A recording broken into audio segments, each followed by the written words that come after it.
WENJ HD Millville, Atlantic City, 97.3 ESPN. This is Game Night with Josh Hennig on 97.3 ESPN and the free mobile app. Now, live from the Matt Black Kia Studios. What a move! Here's Josh Hennig. Hump Day edition of Game Night here on 97.3 ESPN. Josh Hennig hanging out with you, leading you up to Flyers, hockey Flyers, back on home ice versus the Rangers tonight at 7 p.m. right here on 97.3 ESPN. And you can listen to the show live on our website, 973ESPN.com, and the free 973 ESPN mobile app. So we got you covered on multiple bases when it comes to the Flyers tonight. We got Dave Weinberg for a Weinberg Wednesday at 6:15 tonight. Talk more about the Eagles as well as his thoughts on the Tiger Woods situation and what's going on in the high school sports world with teams basically pulling the plug on their season. If you haven't seen the news, go to 973ESPN.com. We got two high schools now that have basically pulled the plug on their seasons because of COVID situations. Meanwhile, other teams are still playing. So not all situations are equal, especially in high school and college sports. Also, Kevin Durso live from the center tonight for Flyers versus Rangers. Here we'll get all that on 97.3 ESPN. And I'll get you some thoughts on what's going on with the Eagles and the latest information out there. But before we get to anything else, I got to start with the Sixers tonight. I'll get to the Eagles stuff in just a bit, but I got to get to the Sixers because I'm watching that game last night. First of all, that second half was so ungodly long. It was insufferably long that I was on the treadmill doing a speed walk for over 50 minutes. That's how long that second half was. So that's my little gripe about the second half. Aesthetically pleasing, it was not. But what did we see from that game last night was very important.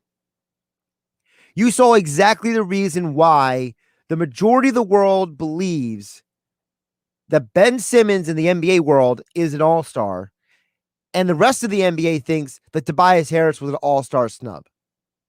Tobias Harris led the team in scoring last night, and it wasn't a fluke. It wasn't like it was the only time Tobias has had a good game. If you go back through this season and take out the first couple games where it was rough for him, we all can admit that. Nobody with two eyes who watches basketball is going to tell you otherwise. But what did we see from Tobias this year? Tobias Harris has actually had a really good year. Tobias Harris has 13 games this year, scoring at least 20 points and having 7 rebounds. And aside from leading a team in scoring last night, he was second on the team in assists. That's right. Him and Ben Simmons were dishing the rock last night. You have 2 all-stars on this team, and you have a guy who's an all-star snub. That should tell you right there and there, wow, how good this team is. I know a lot of people want to point to Doc Rivers and Daryl Morey and all that stuff. And listen, you should. There is an element to that. But can we also give credit to the players? Can we give credit to the players themselves? That, guess what? They're really good. Joel Embiid, even on off night, still has a major impact on the game. Ben Simmons has impacts on the game that go far beyond just scoring points. Tobias Harris does a little bit of everything. You know, there's a lot of times over the years where people have said that Joel Embiid, he's never going to be healthy. And Ben Simmons, he can't shoot. He stinks. There's a lot of people who love to go out there and say that Tobias Harris is overpaid. You beat a Raptors team last night that basically was game for anything you threw at them. Despite the fact they were without Kyle Lowry, despite the fact that Siakam didn't have his best game of the year, it was still a good night for the Raptors overall. And in fact, the Sixers gave them opportunity to stay in that game. The Sixers had all kinds of turnover issues for different stretches. But they still found a way to get it done. And I think that we don't give this team enough credit for that. Again, if you want to point to Doc Rivers, I'm fine with that. If you want to point to Daryl Morey, I'm also fine with that. But do not overlook the reality. The reality that these guys are really good players. And you're not winning without good players. So the next time you hear somebody, when you're out and about, whether you're at the gym, at the local restaurant, the local bar, supermarket, talking to your buddy on the phone, texting, social, whatever it is, when someone trashes one of the Sixers players, just remember, they're trashing good players. These are good, very good basketball players. You don't win without very good basketball players. And last night, the 76ers found a way to win. And I think it's a big deal. And I said it last night. I've said it a zillion times, I think, at this point. Tobias Harris should have been an all-star. I understand why Ben Simmons got the nod. I understand the NBA coaches vote, that the coaches around the league, as Jay Blevins was saying last night, they value defense more than the regular fan does. They look at Ben Simmons as a matchup problem. So I understand that's a reality. But I'm telling you guys, Tobias Harris had an incredible season. There are nights that he has carried this team offensively by himself. He has had clutch shots, especially that Lakers game. They don't win that game if he doesn't make that shot. I'm telling you that right now. Not just because it was a game-winning shot, but because the way he played in the second half of that game and multiple other games, he has been a key figure in them winning those games. So, listen, I think Tobias should have been an all-star, and I'll stick by that. I will not let go of that. I will not let that go. Maybe I'm stubborn. Maybe I'm hard-headed. Call me whatever you want.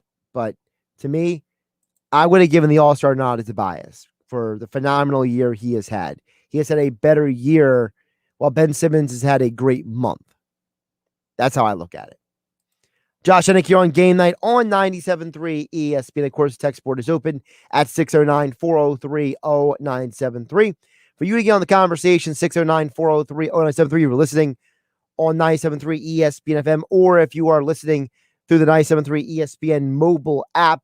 But if you are watching on Facebook, YouTube, and Twitter, if you follow 973 ESPN, 973 ESPN on Facebook, YouTube, Twitter, you can comment on the stream as well to get involved in the conversation at 973 ESPN. I promised I would get to some Eagles stuff as well. And listen, I believe what I believe with the Eagles. I believe that the plan needs to be they got to move forward with Jalen Hurts. You give Hurts the best opportunity to be successful. That's my position, and I'm sticking with it. And we can get into a conversation about the rookie quarterbacks another day. That's not the conversation to have today specifically. But Albert Breer was the one who broke the news on Monday that we have over at 97.3 ESPN.com about how this deal went down between the Eagles and the Colts. But in the article, he also talked about the Eagles moving forward. This was Albert Breer from the Albert Breer podcast, Albert Breer, NFL insider for Sports Illustrated, about the Eagles' upcoming season. Now is our time to rebuild. They've gotten old and they've gotten expensive all over their roster. This gives them a chance to have a reset year with a first-year coach in 2021 where there isn't a ton of pressure on everybody in the building.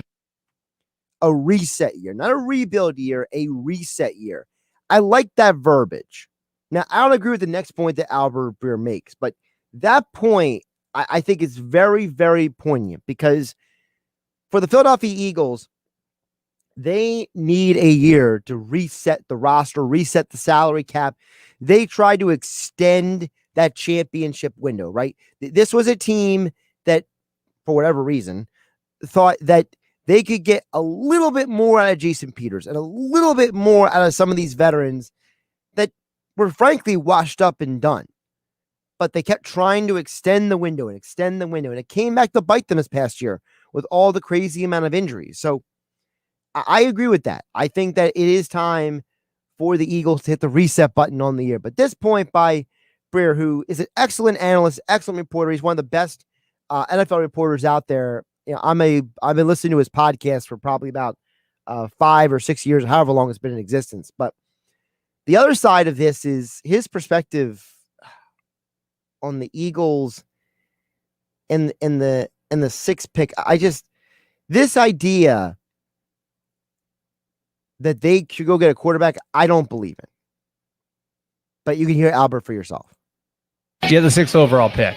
So maybe Jalen Hurts is the answer, but having the 6th overall pick allows you to sort of take multiple swings. And over the next few months, you can hold Justin Fields up against Jalen Hurts. You can hold Zach Wilson up against Jalen Hurts. You can hold Trey Lance up against Jalen Hurts. You've got a chance now to draft another one. And if you do that, now all of a sudden you're taking 2 shots at getting the quarterback position right.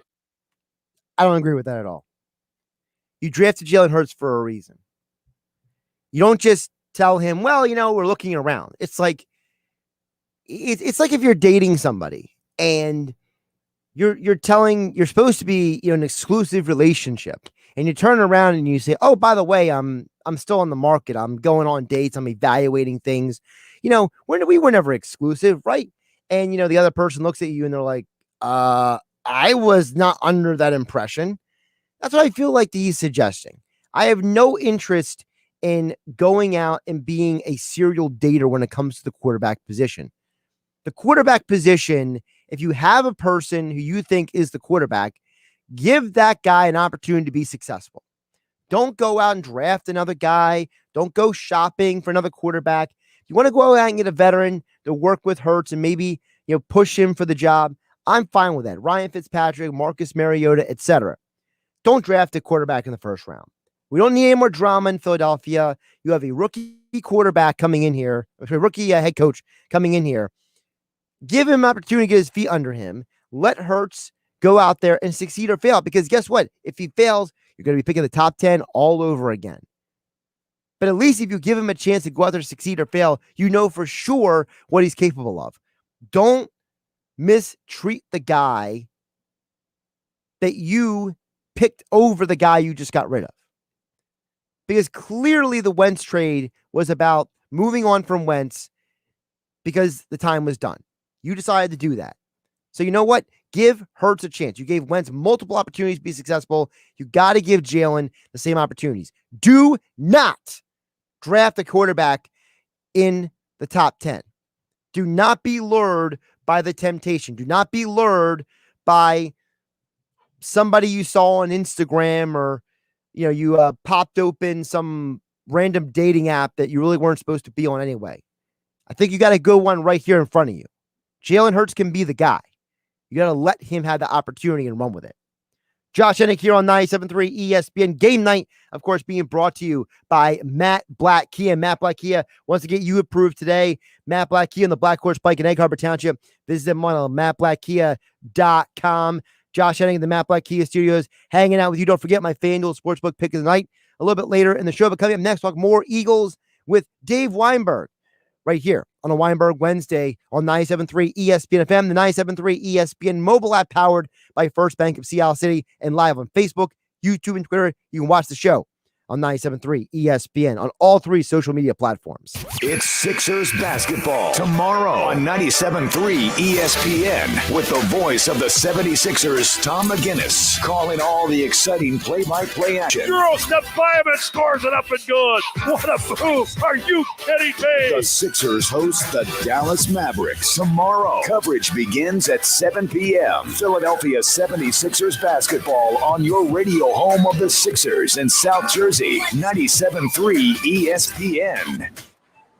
Hey, Matthew, we need to restock those sleeping bags. Indeed knows unexpected growth can stretch your business thin. One of you cover this register? Like at Anita's outdoor store. Sorry. To keep sales climbing, she needs to get started hiring right away. I need Indeed. Indeed you do. And the moment you sponsor a job on Indeed, you get a short list of quality candidates from our resume database. Visit Indeed.com/credit and get a $75 credit for your first sponsored job post. Terms and conditions apply.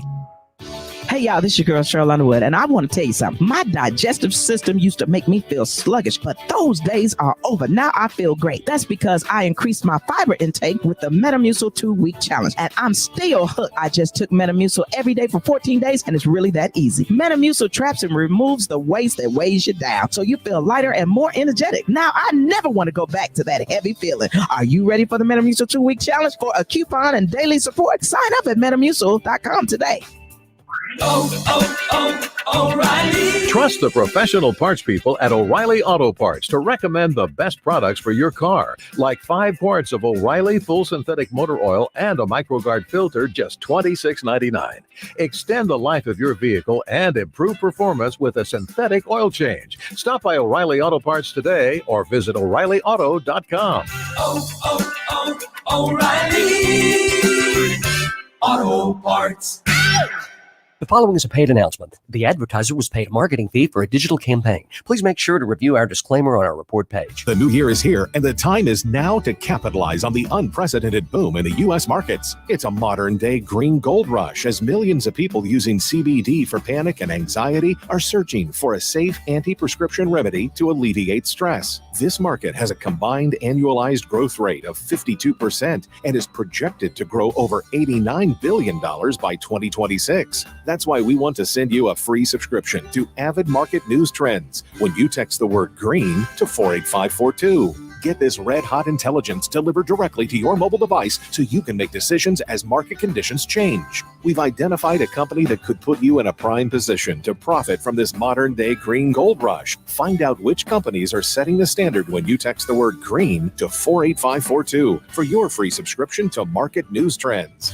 Text green to 48542. You're listening to Game Night with Josh Hennig on 97.3 ESPN and the free mobile app. Josh Hennig here on Game Night on 97.3 ESPN. Of course, we'll get to your thoughts at 609-403-0973 on the text board. Also, all of you watching on Facebook, YouTube, and Twitter, watching the show, we'll get your comments as well a little bit later in the hour. Don't forget, still to come, Kevin Durso, about 20-plus minutes from now. He is live at the Center for Flyers versus Rangers. You hear all the action at 7 p.m. tonight on 97.3 ESPN.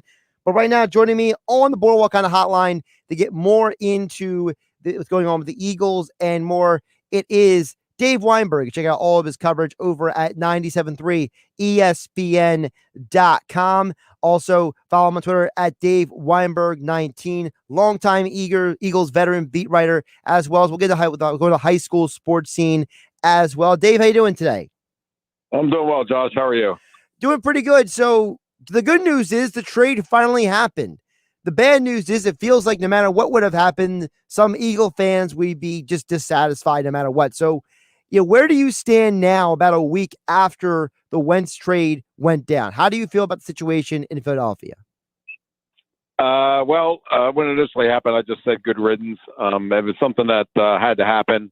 It had gotten to the point where it wasn't salvageable for either side, and I think they got the best that they could get. I mean, it wasn't much, but it was better than nothing, which is what other teams were offering. So, best of luck to Carson and Indy, and now it's time for the Eagles to move on, and hopefully they can find a way to move past it. Now, you mentioned move past it. One of my big things, and I'm sticking to my guns. I don't care what anybody says. To me, I want to see this team give Jalen Hurts the opportunity to be successful. I'm not saying he's going to be a Hall of Fame quarterback, but I feel like you gave Carson Wentz more than enough rope for him to play with. I just want to see them at least give Jalen Hurts a full year to say, look, we're giving you the chance to be successful. Now it's on you to prove us right or wrong with that second round pick. I agree 100%. I mean, you got to realize that Jalen had no training camp last year, had no preseason games, didn't even get a single snap with the starters until like week 12. So for him to, did he struggle? Yeah. Was he inconsistent? Yes. But there were some flashes of potential there. And I just want to see him with a full off season, a full, like I said, training camp and preseason, and just have a chance to learn the system and develop, and then see what you have there. Because I think the talent is definitely there. They just have to give him a little bit more experience at operating things. I know everybody seems to fall in love sometimes with the shiny new thing, right? And people look at that 6 overall pick and they see the young quarterbacks in the draft. I just feel like if you're going to have that 6th pick, Dave, whether you stay there at 6 or you trade down and get more picks, I feel like this team has way bigger problems than just the quarterback position because you got a rookie head coach coming in here. You're going to be cutting a lot of guys to get salary cap compliant. So you're going to need to replenish the depth on this team. And, we can all argue about what player they should specifically pick, but I want to see them load up on as much talent as possible to see what they can go with moving forward. Yeah, I agree. Like you mentioned, I think Jalen Hurts deserves the opportunity to be the starter, to prove that he's worthy of the opportunity he was given last year. And if you draft a quarterback with a number 6 pick, you're basically saying that you don't think Jalen is capable of doing that. And you're right; they have so many more needs at so many other positions, wide receiver, corner, as we've often talked about. I think we both want them to take Patrick Surtain with the number 6 pick. But you look up and down their lineup and there's holes to fill, and quarterback, it just doesn't seem like that should be the number 1 priority right now. Yeah. And even if it's not Surtain, is there another position that you're zeroing in on? Because you don't need to name a specific guy, but I feel like everyone has a position or two that they looked at this year with this team and said, you got to address those positions. Like to me, I look at corner and I look at defensive line depth because I'm assuming that you're going to get rid of Malik Jackson. So what are some positions that you say you got to get those guys this offseason? Well, you're not necessarily with the first pick, their first round pick, but I think they have to bolster the interior offensive line. Jason Kelsey might be retiring, and he's been talking about it for a couple of years now. You don't know what Brandon Brooks is going to be able to hold up for a full season, and I think you really need to get some young depth there. I also think wide receiver, as always, Deshaun's going to be gone, Alshon's going to be gone, and the rest of the cast has not exactly proven themselves yet. So I think if you can get another young talent there, that would help.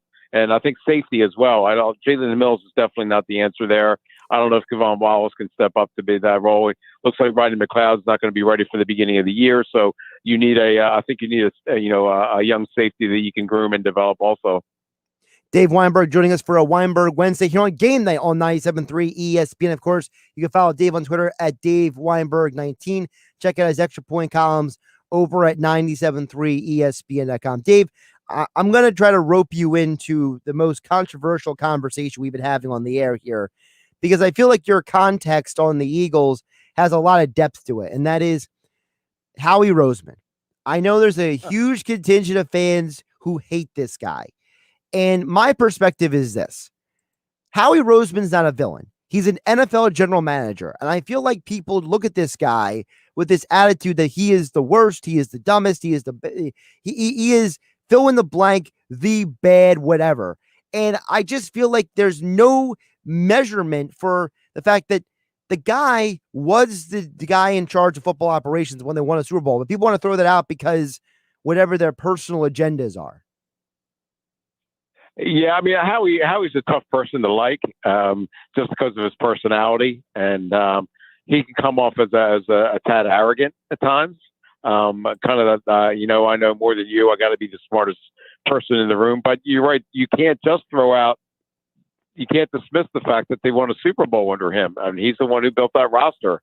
He had to take over basically again after Chip Kelly kind of ruined the franchise, and he made all the right moves to get them to help them get that Lombardi Trophy, including re-signing Nick Foles. So it's but they do have a point where his last couple of drafts have not been good, and there's no getting around that. They missed on a lot of guys, but I don't know if that's necessarily Howie's fault or the coaches, because it seems like there's a couple guys that have gone on to other teams and had a little bit more success than they had here. So he deserves he deserves some blame for that, but to label him as this, the reason that the Eagles are, were 4-11-1 last year or whatever they were, and the fact that Carson is out of here is ludicrous to me. I think that everybody needs to take a step back and kind of weigh both sides. I mean, he's done some good things, done some bad things, but he's definitely not, the worst GM in the league. That's for sure.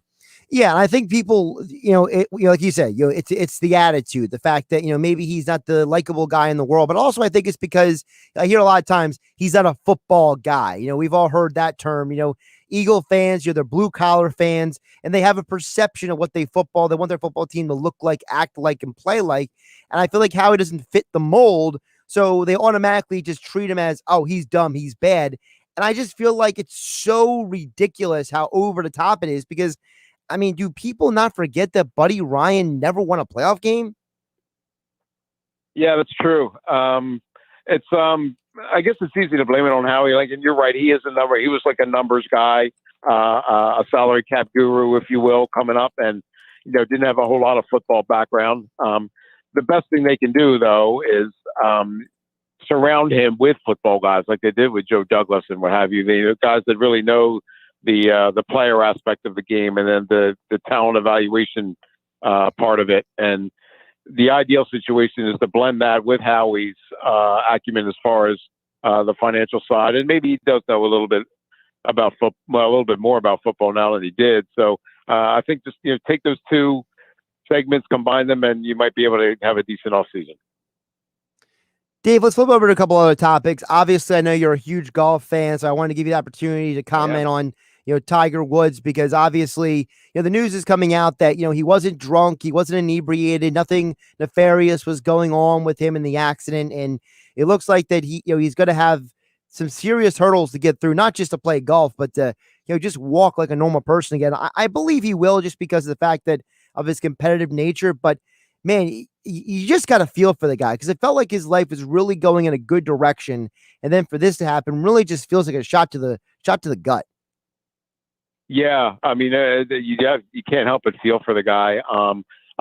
Frankly, I was a little surprised that they didn't find anything so-called wrong. It seemed like he was not all there during his interview on I guess it was CBS on Sunday. Mm-hmm. It seemed a little bit out of it, and I don't know if that's because of the recovery from the back surgery that he had, or neck surgery that he had recently. But yeah, I kind of compare it to Alex Smith. As far as the seriousness of his leg injury, it's going to be a real long haul for him just to get back to feeling normal again. I mean, that's talking about like compound fractures, and tibia, fibula, and everything in his right leg, and plus ankle and foot problems. And everybody, saw how difficult it was for Alex Smith to get back on the football field. It might not be that hard, quite as hard to get back to a golf course, but just the fact he just needs to get back to focusing on having a normal life again. And he really doesn't need golf again, I don't think. I mean, there's some goals that he would probably like to achieve, but he's achieved already more than almost every golfer on the planet. So I think he could he could leave the game right now and be satisfied with the legacy that he established. I know people are pointing to Ben Hogan as the example of a guy who had a career-threatening injury and came back and played, but right, Dave, that was before both of our times. That's how long ago Ben Hogan was. So that was a different world. That was a world where you didn't have the depth of talent playing in the PGA Tour that you have today. So I'm not going to sit here and act like Tiger Woods is going to come back and have some grandiose career. But listen, like you said, if Alex Smith can come back to play football, there's no question that if Tiger puts his mind to it, that he could be in the same path. Yeah, he could, and it depends on if he wants to or not. Like I said, he's already established quite a legacy. There's still he needs one more win to set the all-time record, and he has the major total to chase as well, which I know is a big deal to him as also. But I just think I can't help but feel like those things are way far down the line. That he just needs to focus on his rehab. He might even have to learn to walk again, let alone swing a golf club and play golf again. So I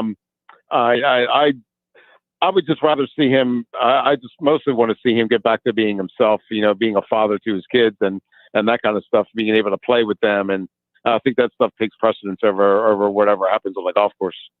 Dave Weinberg joining us here on the Boardwalk kind of hotline here on GameNight on 97.3 ESPN. Check out latest extra point column over at 97.3 ESPN.com about the Trump Plaza implosion marking the end of an era in AC boxing. And speaking of AC, Dave, because in the background of the picture on the article is a side of Boardwalk Hall. And I found this very interesting. I wrote about this on the website today. So the MAC tournament is coming back to Boardwalk Hall this year, which is great to see action back in the hall. But despite the fact that Governor Phil Murphy, called him Greg Murphy, good grief, Governor Phil Murphy, is allowing some attendance at events and games, there will be no fans in attendance when college basketball returns to Boardwalk Hall. And I think it's a real shame. What do you think?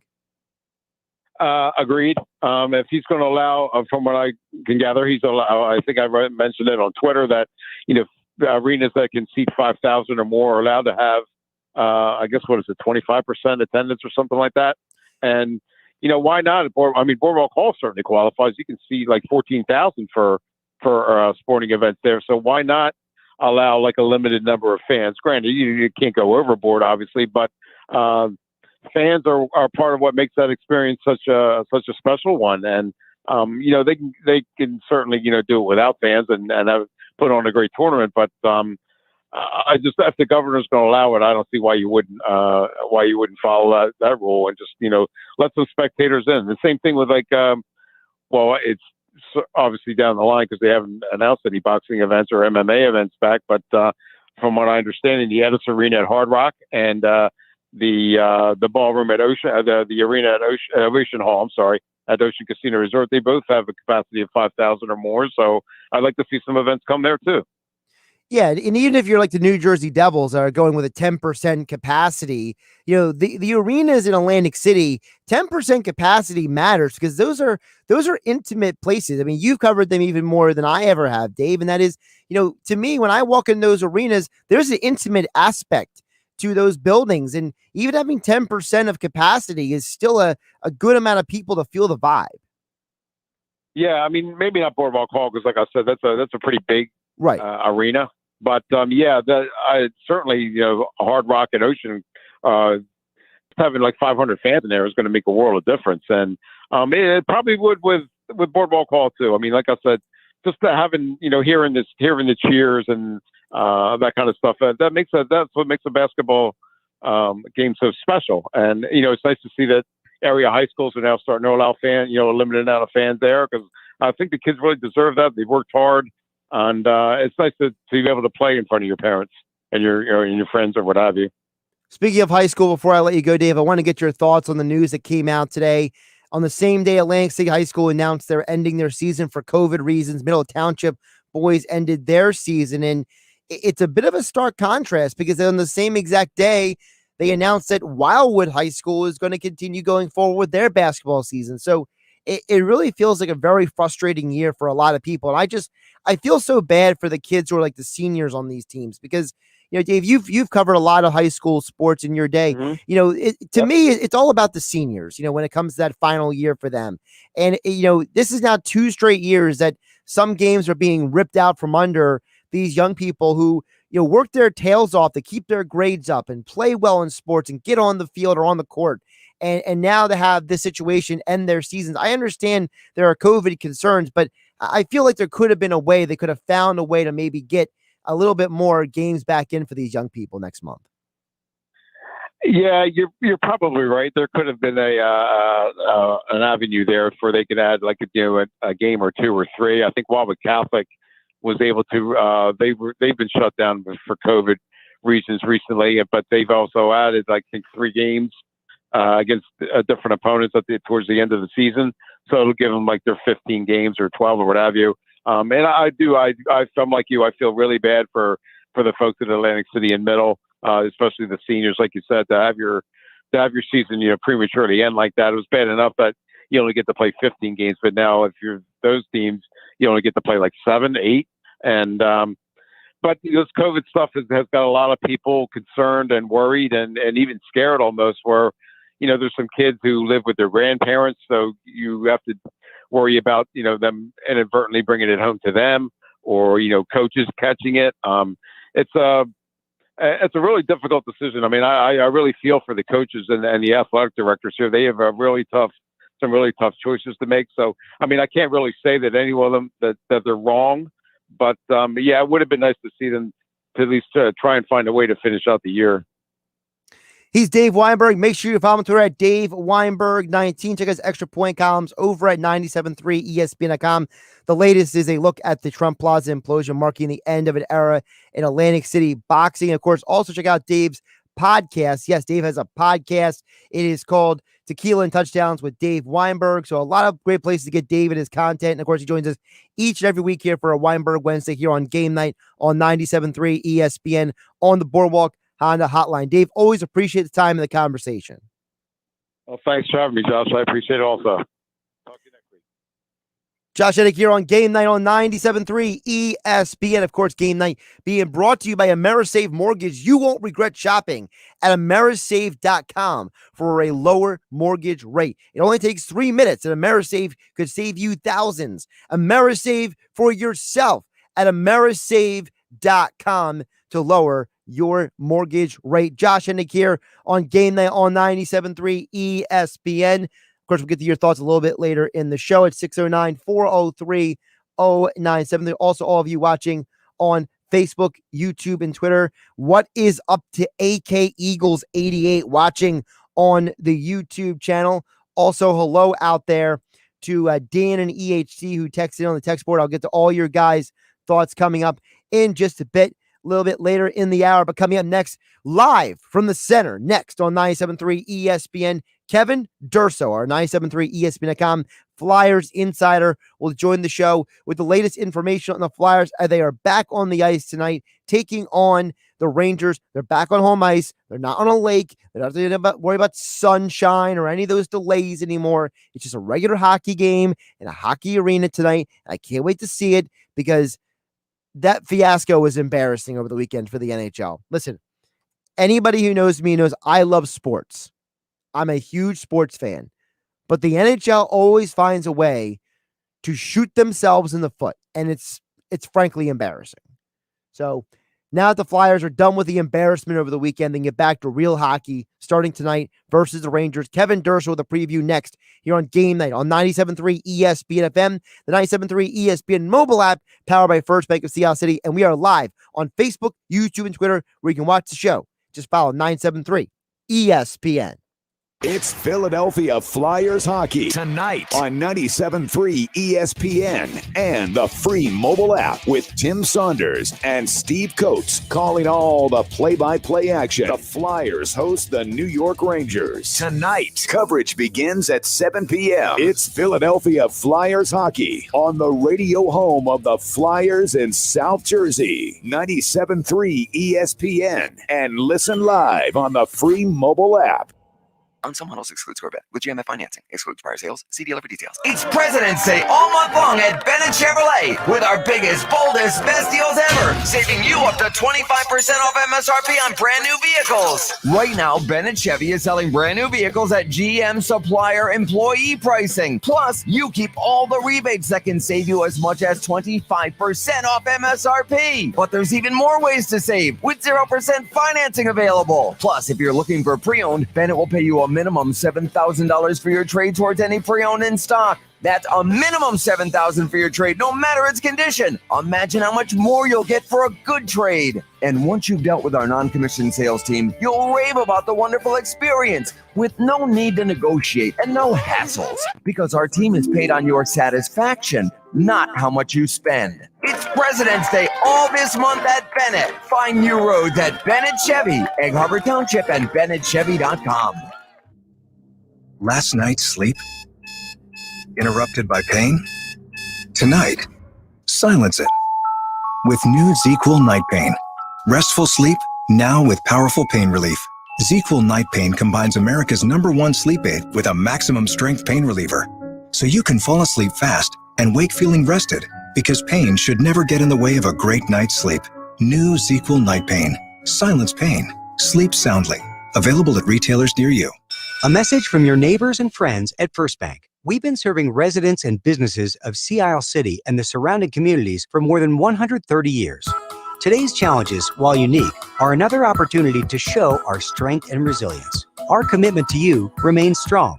Whether it's using our drive-through services, bank by phone, the First Bank mobile app, or online banking, we're staying strong with you. Be safe and be secure. First Bank, here for you. Member FDIC, Equal Housing Lender. What's in store this week at Staples? Everything to stay healthy and safe, like hand sanitizer, masks, and cleaning products, all in stock and priced low. Staples has everything you need to keep your office, home office, or learning space clean and safe. And now at Staples, spend $30 or more on anything in the store and get 2 8-ounce First Safety hand sanitizers free. Staples, where your PPE is always in stock and priced low. Ends 2/27/21 while supplies last. In-store only. Visit staples.com/free sanitizer for more details. Stop the countdown. It's not a new year we're celebrating. It's an all-new Matt Blatt Nissan. Yes, you heard right. Matt Blatt Nissan is now open on the Black Horse Pike in Egg Harbor Township, next to Home Depot, and online at mattblattnissan.com. Help us celebrate when you get out of that old car, truck, or SUV and into a brand new Nissan with the Matt Blatt Nissan Fast Track Checkout. Available online at mattblattnissan.com. Our non-touch delivery and electronic paperwork ensures your safety comes first. Plus, Matt Blatt Nissan wants your trade. Bring it in today and help us celebrate the all-new Matt Blatt Nissan on the Black Horse Pike in Egg Harbor Township, or visit us online. We want to help with your credit approval. And don't forget, with Matt Blatt, you can't make a mistake with our 4-day love it or leave it return policy. Celebrate the all-new Matt Blatt Nissan online at mattblattnissan.com. Credit may affect terms. Negative equity will be refinanced if a new vehicle. Get all the details at mattblattnissan.com. It's on at Matt Blatt Nissan on the Black Horse Pike, Egg Harbor Township. Oh yeah, it's on at Matt Blatt Nissan. Now, more Game Night with Josh Hennig on 97.3 ESPN and the free mobile app.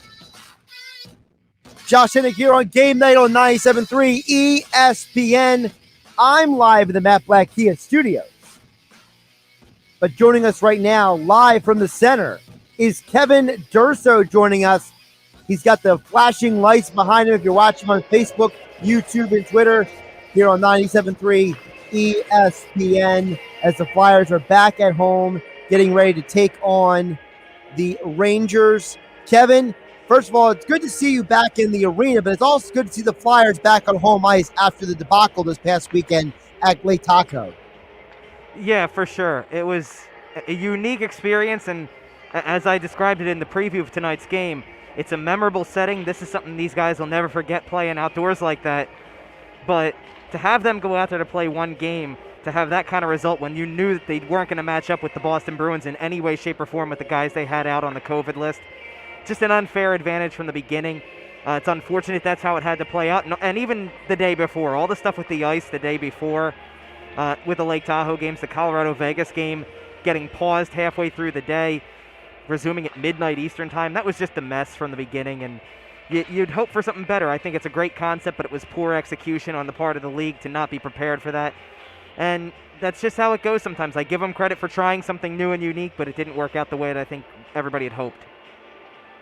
You know, now that we're back on regular ice, do you think there's a part of the players that are also maybe a little relieved to maybe be done with that as well? Because, listen, it might be a great spectacle for those people watching on television, but for the players, I can only imagine what it's like to have to say, oh, go back to your hotel room for about 7 hours and then pick up where you left off. Yeah, I took it from the goalie angle, too. If you're a starting pitcher in a baseball game and it starts to rain 2 innings in, you're done for the day. These guys went out, played a full period of a game, and then came back and played the rest of it 9 hours later. It's just incredible how they were even able to do that. But, yeah, I do think that there's a relief to it. I think that guys like Claude Giroud are motivated to get back now because they would have liked to have been there, and they weren't there to help out their teammates to make it a more competitive game. And now they're back to try to, or at least a couple of them are starting to slowly but surely come back, and the Flyers are getting closer and closer to that full strength mark where they can put all this behind them and now move forward and try to see how the rest of the season plays out. Well, you set me up perfectly for my next question, Kevin, which is, you mentioned almost back to full strength. The captain was back on the ice at practice. So what can we expect to see from the return of Claude Giroud tonight?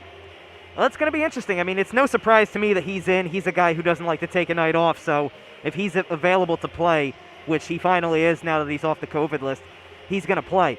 The interesting part of it is that he's on a line with Kevin Hayes and Nolan Patrick, which is something I don't think we expected to see. Nolan Patrick is typically the third-line center.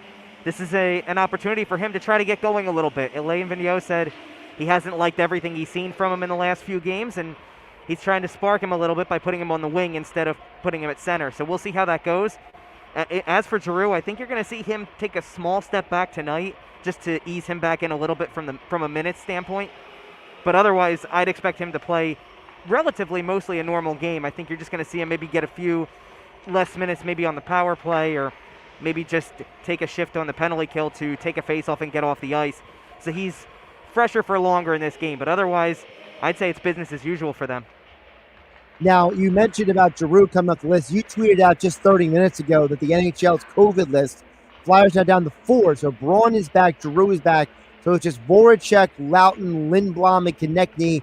Is there any word on the timetable for them to return? Yeah, not really. Braun came off the list today, and he skated this morning, but he is not available for the game tonight because he just came off the list. So he's probably more of a target for the weekend. The rest of it, it's kind of a 2-week timetable for everybody else. So Jake Voracek went on the list 2 weeks ago tomorrow. Lindblom and Loughton are 2 weeks ago Friday. Konechny's 2 weeks ago Sunday. So it's going to be a process to see how long it takes for these guys to come off the list. I think that with a little bit of luck, you might be able to get a guy like Loughton and Voracek back for the weekend. And then Konechny's probably a little longer away. Lindblom is going to also be a little while off as well, just because given everything he's gone through over the last year, you're going to have to ease him back into playing again after this long of a pause. So I wouldn't be surprised if he's out for a little bit more of an extended period of time. They've got the 2 road games in Buffalo this weekend and then 3 in Pittsburgh next week. And I don't know that Lindblom's on track to play in any of them just yet. We'll have to see when he's able to return and able to get back on the ice and start to build towards it. But otherwise, we'll have to keep an eye on it for these other 4 guys. And the COVID list update provided something interesting for the Rangers side as well. We already knew that Capo Kakko was on the list from previous days, so he's out for the game. But Keandre Miller was added to the list today, so now he's out of the game. Jack Johnson was on the ice in warm-ups to take his place. So the Rangers are dealing with their own share of things too. I mean, you've got Artemi Panarin's out of the lineup tonight.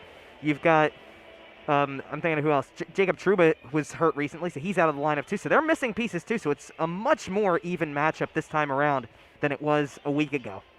Kevin Durso joining us here on Game Night on 97.3 ESPN. You can follow Kevin for all your Flyers and NHL coverage over at 97.3 ESPN.com and at Kevin_Durso on Twitter. Check out the preview of the game. Coverage begins at 7 p.m. tonight. Steve Coates, Tim Saunders on the call right here on your home for Flyers hockey, 97.3 ESPN. Kevin, speaking of the Rangers, what can we expect from the Rangers, considering that you mentioned no Panarin, you mentioned the guys who are not playing. If this is a more even match than the last time they played, what is the chance the Flyers can actually win this game? Because I don't think anybody really thought they were going to beat the Bruins on Sunday, but more and more, this game tonight seems much, much more winnable.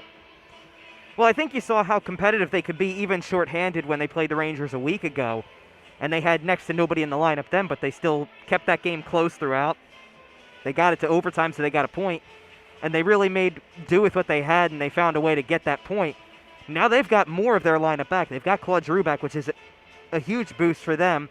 And the Rangers are now down, in my opinion, their best player, not just on paper, but he was the guy who drove everything in that game last week. Panarin was the guy who set everything up, got the whole thing going, and really helped them produce when it mattered most. And you think about how Panarin was key to setting up the go-ahead goal in the third period for Brendan Smith. You think about how Panarin and Kakko scored in the shootout. So those are guys that are not in the lineup now, and they were a part of what drove the offense. The goaltending for the Rangers is probably their biggest key right now because they've got guys who are performing well in goal, but they are not getting the production at all, and they've really struggled in that area. You're looking for guys, Pavel Buchnevich had a really good game last Thursday when they were here and didn't get the payoff, but he did get a lot of good scoring chances. He's my guy to watch tonight because he's probably the guy who's going to have to drive this thing if they're going to have any success. So the Rangers are not a team that scores a whole lot of goals right now, so you got to find a way to solve their goaltending, and if you can do that, you'll be in a position to win this game. You mentioned the goaltending. I know there's a lot of speculation out there. What's wrong with Carter Hart? Is Carter Hart just going through a slump? Should they start starting Brian Elliott more often? What is your perspective on the Flyers goaltender situation right now? I think that Elliott should be getting a few more starts just to balance things out a little bit more, no question about it. But, if you take away the starts that Carter Hart has had against the Boston Bruins, he's having a perfectly fine season. It's a team that's just got his number right now and a team that's got Flyers' number because they're piling up the stats against the Flyers right now. So that's why Carter Hart's numbers look the way they do.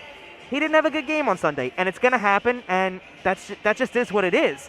But he's got to kind of find a way to get through that himself, and maybe a little bit of extra time off the ice can help. It gives him more time in practice to work on some things. But ultimately, that's the team that's been a thorn in the Flyers' side all season so far, and realistically, against everybody else, he's been fine. So I'm not worried about him. He's still a young goalie. He's still going through some of the development stages. He'll get there. It's just a matter of timing and eventually trying to find a way against a really powerful team, and it's no secret what the Bruins have done to him all year. So I think that's really what it comes down to. Flyers are currently sitting at 19 points in the Eastern Division. They're 2 points behind the Islanders and the Penguins. 51 goals on the year, so they're able to get the goals, but you've talked about multiple times, the defense is a concern, Kevin. So heading down into March now, this isn't the NBA. There's no all-star break here. It's just full steam ahead for the NHL. So what do the Flyers need to do to get back into that top four? Because the top four makes the postseason in the division. Well, one of the good things for them is that they've got a lot of games coming up, that they've had this pause for a little while. It's kind of like their version of the all-star break, if you will. But they've had time off, so they've got games where they can catch up to these teams. These teams didn't stop during this whole time, so they've been able to play a few times and ultimately surpass the Flyers in the standings because, one, they played more games, and two, they had a full-strength lineup and the Flyers didn't. Now is the opportunity. It's really easy for teams to get back into the race with a couple of wins here and there against the team that's in front of them. So that's really the challenge coming up. They're going to play Pittsburgh down the road. They're going to play the Islanders down the road. They're going to play Washington down the road. All those teams are back in play as part of their March run here. But it starts with these games right now. You're going to play the Rangers tonight, and you got 2 against Buffalo, and they're behind you. You got to find a way to keep burying the teams that are behind you and use it to get back into the race in the standings. Defensively, it's kind of a similar story to Carter Hart. Defensively, this team struggles against the Bruins a lot, gives up a lot of goals against the Bruins, and is moderately okay against everybody else in the division. So, I look at their game last week against the Rangers, and I think they played a pretty good defensive game, all things considered, when you realize that they were down a lot of forwards, and those are guys who help contribute to the defensive game as well. So I'm not surprised that they are where they are right now because of the pause, and that they are where they are because they've had a lot of guys out of the lineup. But as they get them back and as they start to build back towards it, we might start to finally get to see this team at complete full strength and see what this team has compared to the rest of the division, because for most of the year, they've had to play without somebody significant, whether it was all the games they played without Sean Couturier or these games now where they've played without half of their forward core due to the COVID situation. So now that they start to get guys back, I want to see how it all looks, full picture and full lineup, because that's really what's been missing so far to really evaluate this team, is having everybody out there and seeing them all play together and seeing what it leads to. Well, one guy who will not be out there is Mark Freeman. He was claimed off waivers by the Penguins. So the Penguins, who are a couple spots ahead of you in the standings, are now stealing, I guess, what's the old saying? One man's trash is another man's treasure. So Ron Hextall going after a guy that he drafted. He's Kevin Durso. Follow on Twitter, Kevin_Durso. Check out the preview for the game tonight over at 97.3ESPN.com and Open Ice Hits, the podcast with him and Hunter Brody. And maybe the Flyers need to acquire Johnny Gaudreau, because every time you guys talk to Johnny hockey, he seems to have a game-winning moment in the next night. So maybe that's the solution. Yes, Johnny Gaudreau joins them once a week on the Open Ice Hits podcast. You guys are doing a great job with that, man. Thanks, Josh. Appreciate it. Josh Hennig here on Game Night on 97.3 ESPN. Of course, we will be giving you my FanDuel Sportsbook pick of the night in just a moment here on 97.3 ESPN. Thanks again to Dave Weinberg and Kevin Durso for joining me on the show tonight. Don't forget my friends over at FanDuel Sportsbook. They are finding all new ways to get you in the action with the game, whether it's player props, game props, special odds boosts. Don't forget about the same game parlays, where you can take a small amount of money and make a huge win out of it by combining player point totals, game over-unders, first half spreads, and more with the same game parlay. Don't forget the same game parlay insurance. When you sign up with my promo code Hennig, that's Hennig. When you sign up with FanDuel Sportsbook, you can get same game parlay insurance up to $25 back on if your parlay falls one leg short with the same game parlay only with FanDuel Sportsbook. Full terms and conditions at sportsbook.fanduel.com. Gambling problem, call 1-800-GAMBLER. Must be 21 or older to play. A couple picks for you today. We went one-on-one on the picks last night. I'm feeling 2 games tonight. Warriors at Indiana is the first game. Warriors +2 on the road.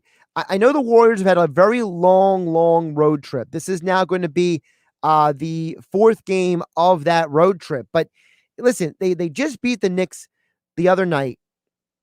I think that I know it's back-to-back, but I think that Indiana is reeling. Indiana has not been the best team in the league, and I think that there's a reason why this line is plus. Remember, I always tell you guys about what you can learn from what the odds makers tell you. Well, it's not just +2 for the Warriors. It's -110 for both numbers. That means that the odds makers are basically saying this game is a coin flip. So if the odds makers are telling you that this game is almost a coin flip, then you should go take that +2 for the Warriors. The other game I'm looking at is Raptors at the Heat. Heat -2. Raptors coming off of a loss last night in Tampa. They got to now travel across state to Miami to play the Heat tonight. The Heat are almost 100% strength when it comes to health. And let's be realistic. The Raptors, they're 16-16 for a reason. They're not a great team this year. I think Miami can pull it out. So it's +2 for the Warriors, -2 for the Heat. Those are my FanDuel sports picks for the night. I'm Josh Hennig. This is Game Night on 97.3 ESPN. Flyers versus Rangers next. You can hear all the action right here on 97.3 ESPN FM and on the 97.3 ESPN mobile app powered by First Bank of Seattle City. Thanks for listening. Thanks for watching. I'll catch you tomorrow. Sign up now for this year's $1 Million Bracket Challenge.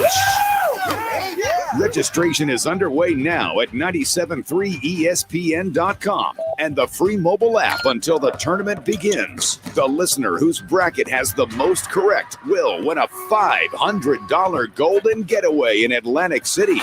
Thanks to our friends at GoldenNuggetSports.com, and the top 20 listener brackets will receive a free bet at GoldenNuggetSports.com. So register for the $1 Million Bracket Challenge. Hell yeah! Now at 973ESPN.com or the free mobile app. Must be 21 plus to place a bet. Only available in New Jersey. Free bets are for online sportsbook only. Please see website for terms and conditions. A national championship. So head to 973ESPN.com or the free mobile app and register for the $1 Million Bracket. Health Update with Robin Stoloff. Learn more, live better. Does this sound familiar? You're sending an email while you're on a Zoom call, or you're talking on the phone while scrolling through your computer. We might think multitasking helps us get more done, but actually it could be the opposite. Dividing our attention among too many tasks can negatively affect memory, attention span, and even relationships. Multitasking doesn't allow our brain to fully process information into our long-term memory, and it can lead to issues when we try to remember information once time has passed. Frequent multitaskers have also been shown to get more distracted than those who